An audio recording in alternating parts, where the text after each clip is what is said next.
नमस्कार दोस्तों, हमारे मुख्य न्यायाधीश chief justice of India justice Gavai पर जूता फेंकने की घटना ने पूरे देश को झकझोर के रख दिया है।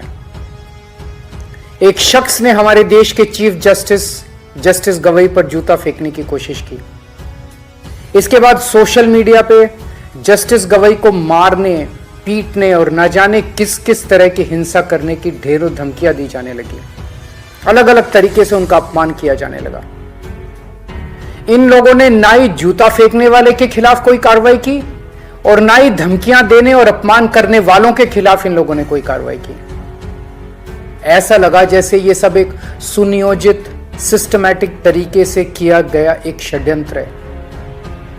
इस घटनाक्रम के जरिए इन लोगों ने समाज के दो तबकों को बहुत कड़ा संदेश देने की कोशिश की है, एक दलित समाज और दूसरी न्यायपालिका। जस्टिस गवई दलित समाज से आते हैं। इन लोगों को यह बिल्कुल बर्दाश्त नहीं हो रहा कि दलित समाज से कोई व्यक्ति अपनी मेहनत और लगन से न्यायपालिका की टॉप पोस्ट तक कैसे पहुंच गया। क्या ये इनकी हरकतें दलित समाज को डराने और अपमानित करने की कोशिशें नहीं है?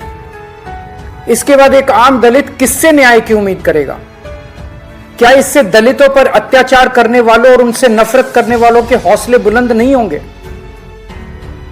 इस पूरे घटनाक्रम से देश की न्यायपालिका को क्या संदेश गया कि अगर देश के मुख्य न्यायाधीश पे हमला करने वालों पर कोई एक्शन नहीं हुआ तो दूसरे जजों को कौन बचाएगा? फिर इस घटना के बाद कोई भी जज न्याय के हक में और इन लोगों के खिलाफ ऑर्डर करने से घबराएगा। उसे लगेगा इसी तरह उस पर भी हमला हो सकता है और हमलावर का कुछ नहीं होगा।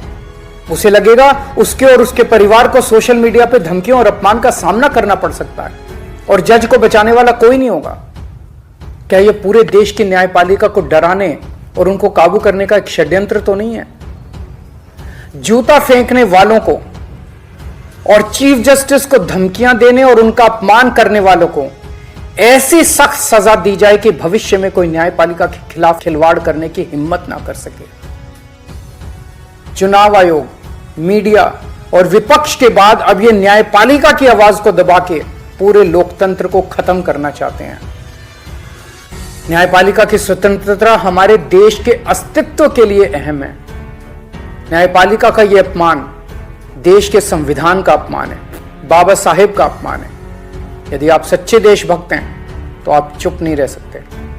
बोलिए, उठिए और न्याय की रक्षा के लिए आवाज उठाइए। मेरी तरह आपका भी खून जरूर खोल रहा होगा। जय हिंद।